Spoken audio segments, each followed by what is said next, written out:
మాజీ మంత్రి కేటీఆర్ బర్త్డే వేడుకలను జనగామ జిల్లాలో ఘనంగా నిర్వహించారు. దేవరుప్పలలో మాజీ మంత్రి దయాకర్ రావు ఆధ్వర్యంలో కేక్ కట్ చేసి శుభాకాంక్షలు తెలియజేశారు. ఈ వేడుకల్లో స్థానిక బీఆర్ఎస్ నాయకులు, అభిమానులు పాల్గొన్నారు.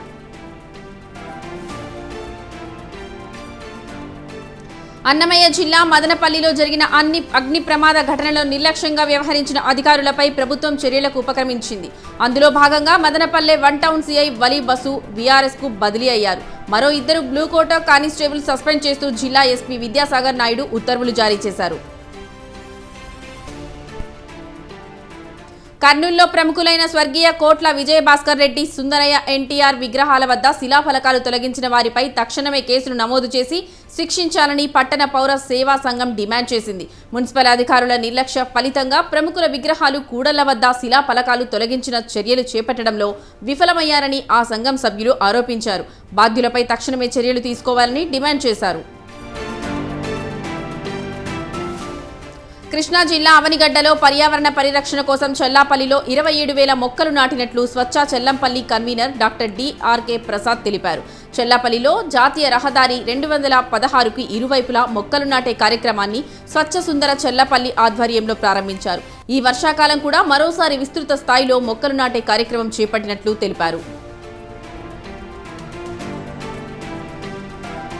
తిరుపతి మున్సిపల్ కార్పొరేషన్ నూతన కమిషనర్గా నారాపరెడ్డి మౌర్య బాధ్యతలు స్వీకరించారు. 2018లో ఐఏఎస్ ఆఫీసర్గా ఎన్నికయ్యానన్నారు. తిరుపతిలో మున్సిపల్ కమిషనర్గా పనిచేయడానికి అవకాశం రావడం సంతోషంగా ఉందన్నారు. తిరుపతిలో త్రాగునీరు మొదటి ప్రాధాన్యత తీసుకుంటానన్నారు. తిరుమలకు వచ్చే యాత్రికులకు ఎటువంటి ఇబ్బందులు కలగకుండా చర్యలు తీసుకుంటామన్నారు.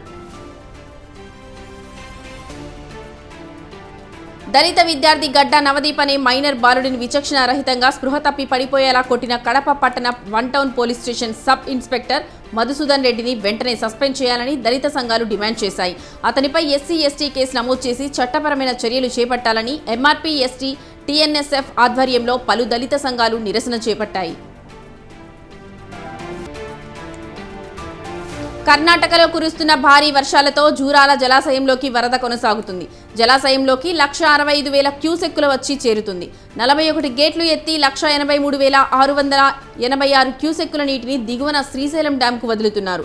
ఆల్మట్టి జలాశయంలోకి 1,60,000 క్యూసెక్కుల నీరు వచ్చి చేరుతుండటంతో అక్కడి అధికారులు నీటిని జూరాలకు వదులుతున్నారు.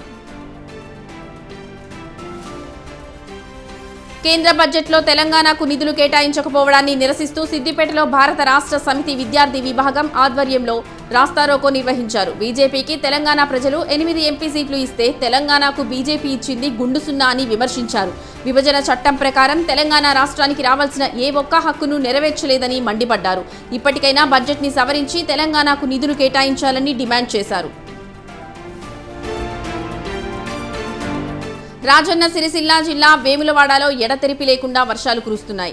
వర్షాలకు వేములవాడలోని ప్రభుత్వ జూనియర్ కళాశాల గ్రౌండ్లో వర్షపు నీరుతో జలమయంగా మారింది. వర్షం నీరు పోయేందుకు వీలు లేకపోవడంతోనే గ్రౌండ్లో నీరు నిలిచిపోయింది. ఏలూరు జాయింట్ కలెక్టర్గా ధాత్రిరెడ్డి బాధ్యతలు స్వీకరించారు. అనంతరం జిల్లా కలెక్టర్ ఛాంబర్లో కలెక్టర్ వెట్రి సెల్విని మర్యాదపూర్వకంగా కలిసి పూల మొక్కలను అందజేశారు. ఏలూరు జిల్లా జాయింట్ కలెక్టర్గా విధుల్లో చేరిన ధాత్రిరెడ్డికి కలెక్టర్ శుభాకాంక్షలు, అభినందనలు తెలియజేశారు. తిరుపతి స్విమ్స్ ఆసుపత్రిలో బీజేపీ నాయకులు పర్యటించారు. గత ప్రభుత్వ హయాంలో జరిగిన అవకతవకలపై ఆరా తీశారు. మెడికల్ షాప్లో ధరల పట్టికను పరిశీలించారు. ప్రధాని జన ఔషధి కింద మందులను రోగులకు మెడికల్ షాప్ యాజమాన్యం అందించడం లేదని గుర్తించారు.